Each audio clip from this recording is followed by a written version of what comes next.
Well, hello.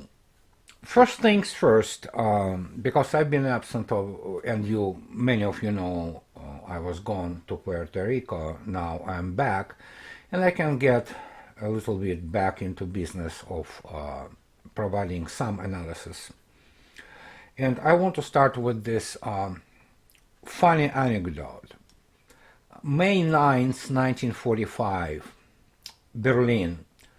Two Red Army tankers sitting near destroyed Reichstag and drinking vodka and said, well, for the victory over Nazi Germany. Too bad we lost the information war. And that pretty much explains what is happening right now, and I will start making remarks here shortly. But I also have to tell you that I'm still suffering from the jet lag. Our whole family suffers from the jet lag because actually the flight, the way flights go to Puerto Rico from Seattle and back especially, is something else altogether, and the change is rather dramatic and sometimes even worse than when you fly to Europe. And on the way back, well, literally ran out of fuel because of horrendous headwinds, and so we had to drop in Portland, Oregon, to get our tanks refilled, and finally got back to Seattle. So here it is. Now about the information war. And this is the more important issue than mere military aspect of the operation of Russian troops and LNR militias in Ukraine. And here's the deal. Obviously, what is being spewed by mass media in the West about the crisis in Ukraine and about the action is horrendous in terms of lies. Obviously, most of it, 99% of it, are complete lies. But you would expect it. United States and Europe supported the Nazi regime, and it is a Nazi regime, neo-Nazi regime basically, in Kiev in 2014. And again, it's not about Ukrainians. United States as a military power loves to fight to the last somebody, last Afghani, last Russian, last Ukrainian, what have you. And one of the reasons, and that is what I want to stress today, because it's largely off-the-cuff remarks today, but still, I need to stress it, is the fact that apart from the obvious propaganda, which is primarily made in Poland under the supervision of the CIA and MI6 and orgs like this, and then basically introduced into the public space, YouTube, social media, what have you, most of it is a complete bullshit, and it's just sometimes staged completely, like this continuous narratives which continue to be perpetuated in the media sphere in the West, something like that Russian conscripts have low morale and things of this nature. Well, obviously, Russian Minister of Defense was very specific, stating that there are no conscripts. All people who actually take part in the combat are people who are professional contract people. And today, Ministry of Defense of Russia disclosed the number of the KIAs on both Russian and LNR side, and for the last 7 days, it amounted to 498 people. It's KIAs. Then there are, of course, wounded, around 1,500. In terms of the VSU, which is Armed Forces of Ukraine, we're looking at 2,800 killed. Well, actually, it's more 2,900 killed, very large number of wounded, and nobody really counts all those Nazis from those volunteer battalions, primarily from Galicia, from the western Ukraine, but as some officers and already Russian officers reported from the front lines where they have to go and fight them, and especially the Chechen Spetsnaz, which was specifically trained and prepared for the urban combat. This is their specialty now. They really don't take those Nazis kind of like POWs. If they are from the nationalist battalions, they just been, obliterated, pulverized, and that's what it is. So these are the facts, and of course everything which which is possible is being done to pervert the truth, especially in the Anglo-American world. And that's what it is. It's propaganda. But the funniest thing, it would have been funny really if it wouldn't have been that sad and tragic in many respects, because there is a degree of the bloodshed. Is the fact of the like 90% of the what passes in the United States for the military experdom from all those generals from Pentagon, and I don't know, some of them probably still connected or even serving, and others of course sit on the boards of all kinds of the think tanks, and the reason it would have been funny, and still funny actually, is the fact that these supposedly serious people, some of them actually, they graduated West Point, went to the Army War College, and did whatever the General Staff College in Leavenworth, Kansas, and things of this nature, and they sit there and they basically spew cartoonish BS, which lacks any kind of military professional assessments. And that just supports my point, which I've been on and I was making for the last very many years. It's the fact that there are no real good strategies, or even for that matter, operational people who can understand what is going on in terms of the continental warfare. United States primarily fights the expeditionary warfare, and of course the only thing which it can show for the last 75 years is the fact that for 6 months it was allowed to accumulate all necessary light troops near Iraq's border, and then while bombing it with impunity, and then basically fighting them, so to speak. In fact, it was a turkey shoot. And that's the only thing. The rest, everything the United States ever attempted militarily and fight any serious enemy, you all know it ended up pretty badly. From Vietnam to Afghanistan, you name it. And it's always some kind of the failure, and you cannot explain it merely by the fact that politicians in Washington, they do not know what to do. Well, they don't, because obviously when you have people who have degrees in law and journalism with political science, they don't know how to prosecute even the simplest war. They won't be able to run or lead the platoon, let alone to lead the armed forces. And so while that political part is true, but hey, come on, I mean, those American generals who have at their disposal most of the time, practically not unlimited, but many resources, I mean, they are not that good, evidently, and many people say this openly. I'm not the only one. They just don't know how the real war is prosecuted, and that's what we have. That's why such a huge emphasis on this, mythological and primarily TV-driven picture of the beating the shit out of the pretty much shitty Arab army, backward, badly trained, incompetent, and because there's nothing to show for it.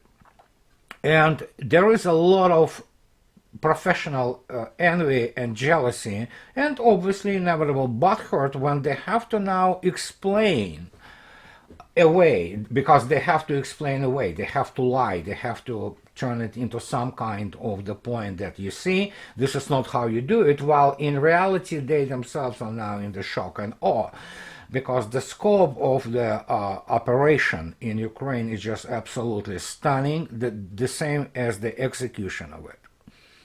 And this is, in historic terms, absolutely the first counter-force combined arms operation ever attempted, because Russians do not blow everything apart to the left and to the right, and they do everything humanly possible to avoid the civilian casualties and destruction of the infrastructure, except when it is absolutely, utterly necessary. So there are no 500,000 children, Iraqi children, or which will be starved or blown to the smithereens, and that's the thing which has to be kept in mind when describing basically excellent, I would say. Some people say it's outstanding. I would say, yeah, it's close to outstanding, but excellent execution of this operation, and including not necessarily just destroying all VSU or Ukrainian forces in terms of the manpower, because you don't want to leave there absolutely bloody mess. There is no necessity to kill people when they don't want to fight back. But of course, the US media, British media, they basically report bullshit such as like Russian units surrendering in mass or whatever. So it is so pathetic. And it is so pathetic when you see supposedly American military professionals who are supposed to be people of the, at least have to have some self-respect, spewing utter amateurs sophomoric bullshit about warfare. And there is another thing, which I'll be talking later about the military aspect of all that, but I can tell you one thing, which is correct across the board. And it's correct even for those very few American military analysts, which actually make sense and do represent at least the professional view on the Russian army and how Russians fight and what Russia does. This is, of course, Colonel Douglas MacGregor, among other. But even they don't understand the all military, political, economic, so to speak, wherewithal which is behind this operation of Russia and LDNR forces in Ukraine. And that brings us to the economic matter. Those people from, I don't know, London, from New York, from those stock exchanges, from all those so-called economic strategy think tanks and agencies which manage capital, whatever they do, they continue to spew again, and pardon me, they don't know shit from Shinola. They don't understand how real economy works, because the only thing they know are money and how to make the profit. What they don't understand is that no matter profit, you have to have actual physical economy which can handle anything. And evidently, Russia did build such an economy. And that is why today, well, actually it was yesterday, there was I laughed, honestly, when there's some analyst, quote unquote, from some capital, whatever, hedge fund in London, he stated that Russia is nearing the technical default, and stupidly enough obviously made the reference to 1998 Russia's default, which of course had serious repercussions. But that also underscores the total ignorance and incompetence of the people with the degrees in economics from any American or British university, because basically what they taught are not economics. They taught money and finances. I'm not saying the finances are not important. They are, absolutely.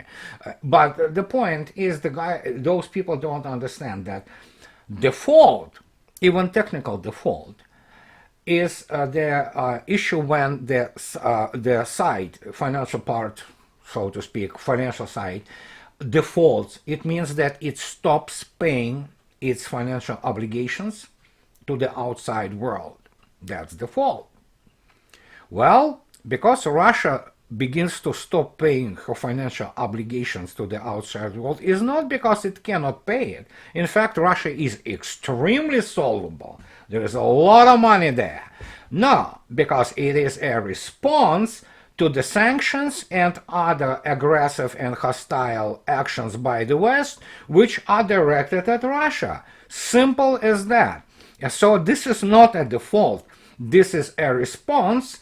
And this is just the start. And from what I saw today, let me take a look at it, for all those great, funny, and useless people in terms of military and economy talking about all this nonsense, I would say that today the prices for the gas went up to $2,200 per 1,000 cubic meters, and we have the oil which is going up tremendously, and that's just really the warm-up. This is just the start before West begins to experience the consequences, and especially Europeans, who basically openly surrendered Europe the Western Europe especially, to the United States, for them to be the launch for the United States. And I've been on the record for this for many years again.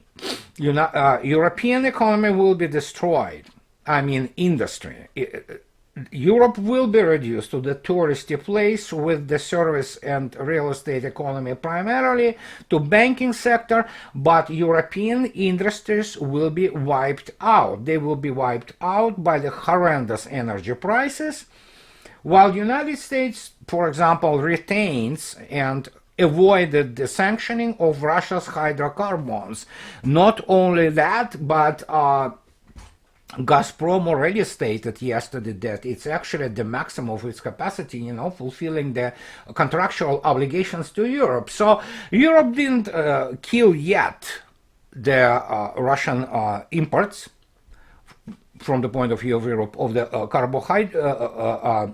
hydrocarbons, but it will, unless Russia does it first. And we can totally see that Russians are capable of shutting down if things, shutting down all supplies if things go the way they're going right now. But basically, anybody who states that, oh, Russia's miscalculated, or Russians didn't expect these sanctions, really? You people didn't read Russian press? Evidently, and they don't. They communicate only with the Russian fifth column, and Russian fifth column offers to all those analysts, quote unquote, some of them, half of them are probably even the assets of the intelligence services, but they get them what they want to hear. And those people, when they look at things which are actually presenting actual production and actual science of how physical economy operates, they don't understand it, because they judge it merely by the balance sheet of the debit credit, and is it in red, is it in black, and that's about the extent of their expertise. They may take a look also at the banks and how they operate. That means totally financially related issues. They do not understand how economy, which produces from agriculture to machine building sector to other services, which are crucial services, operates. They don't understand it. And that is why they will be surprised by all those so-called default, quote unquote, the horrendous prices, not only in Europe, in the United States too, and the inflation which is beginning to let itself felt very much. And they will still be expecting, as they did for the last 20 years, some kind of Russians getting very annoyed by Putin, overthrowing Putin's regime, and what have you. And that's the whole thing. Those people don't have analytical tools to predict anything. They are pretty stupid. They are mostly into making money. They can do whatever they call those funny stock and financial operation things like margin calls, what have you. The issue, however, is very simple. The energy prices are going up. With it, everything goes up, from aluminum, which grows tremendously, to even fertilizers. Well, try to do the agriculture without fertilizers, and guess what? Russia and Belarus are immense exporters of the fertilizers. And guess where they mostly go? They go primarily to Europe, although some go to the United States too. Now this thing, United States wants another sanctions. Yeah, it sanctions the 22 companies of Russian military-industrial complex. Well, guys, a little bit too late. And then, of course, the most serious sanction, United States will stop transferring of the extraction technology to Russia. For people who do not understand, let me explain something. Russia builds spaceships, satellite constellations, and most advanced nuclear-powered submarines in the world. Russia also produces the most outstanding cruise missiles, including some with absolutely unachievable for now in the West. So how do you think the country which does this and actually produces its own computers and even chips, you wouldn't believe it, but Russia does produce boutique chips, however, but pretty much everything. How do you think the country which flies into space, will it have much difficulty developing the extraction technologies? Well, your answer is quite clear if you really want to ask yourself this question. Obviously not. And fact is, Russia has been already producing not only own liquefaction equipment for the natural gas, but I mean pretty much the whole spectrum of the extraction equipment, from whatever computer software control system and controllers to bore machines and I don't know, even the equipment for the shale oil extraction. So in this case, well, United States doesn't want to make money on that, sure. Russia will just merely, increase the production, what she already produces, and that's what it is. People who have been born and educated, quote unquote, it's not education really, it's actually dumbing down. It achieves the opposite effect. People who grew up in the paradigm of the free trade and think that everything should be produced on a global scale as to the advantage of the West and technological advantage of the West, based on the buying technologies from the West, they really have to wake up and look in the, face the reality and face the music. Actually, this is not how it works. And we are at the end of the era or epoch times of the free trade, the cornerstone of the Western liberalism and Western economy. And it is also the adherence to those radical and very, very not practical theories, which are also the cornerstone of the Western decline. Russians understood this a long time ago, and I want to again quote my colleague in the geopolitical analysis, Patrick Armstrong, and he is on the record when several years ago he stated that Russia is the closest thing in the world to the autarky. Look up what autarky means. It means the country which can certainly produce most of what she needs for it by itself, and this is exactly what happens in Russia now.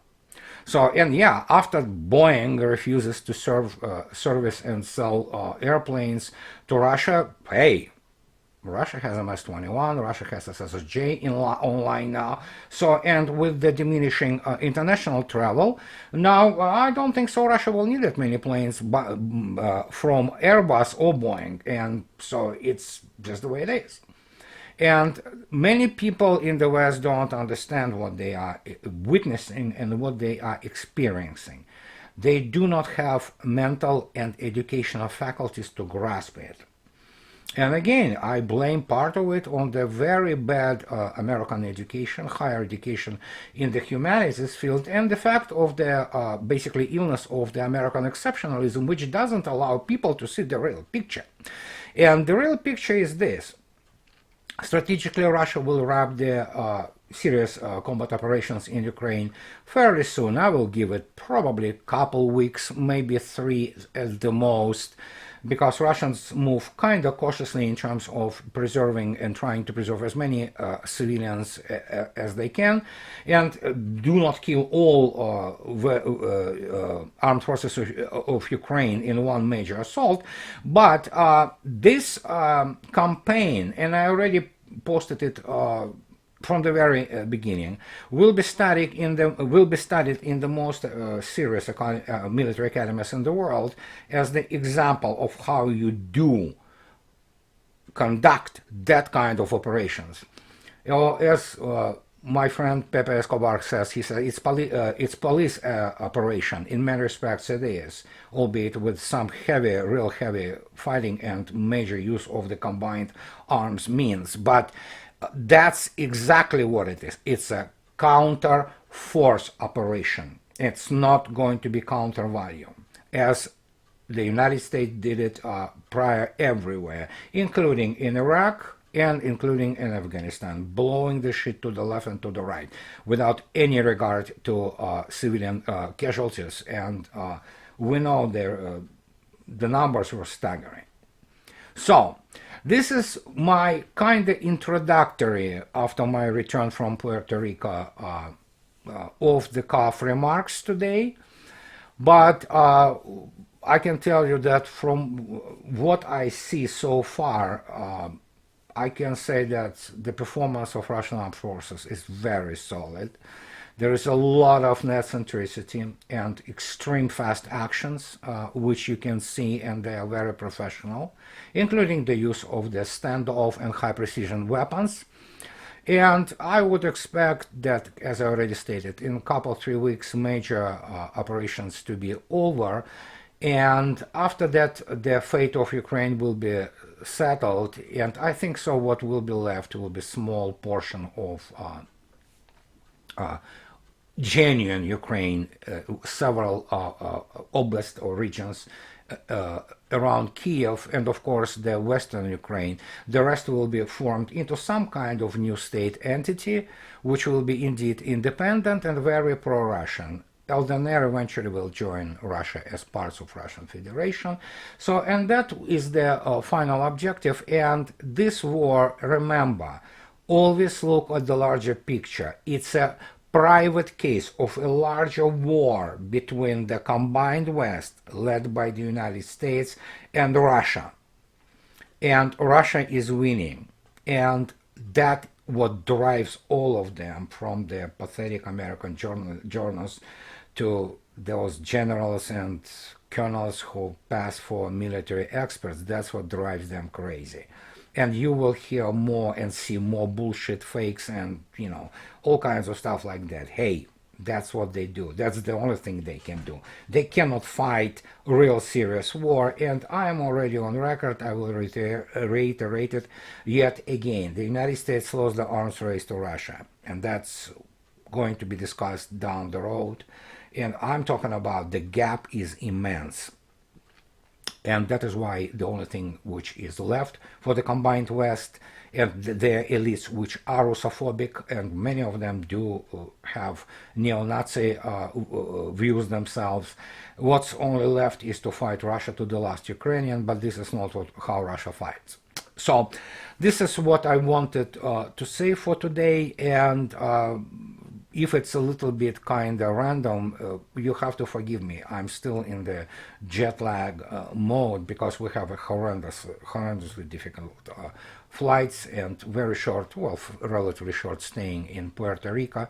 So it's kind of two jet lags basically coming together and catching up with me. So, but at least I wanted to make myself today felt being present.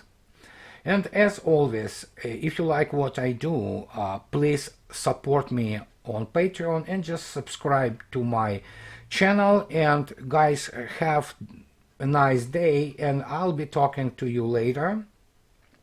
For now, bye-bye.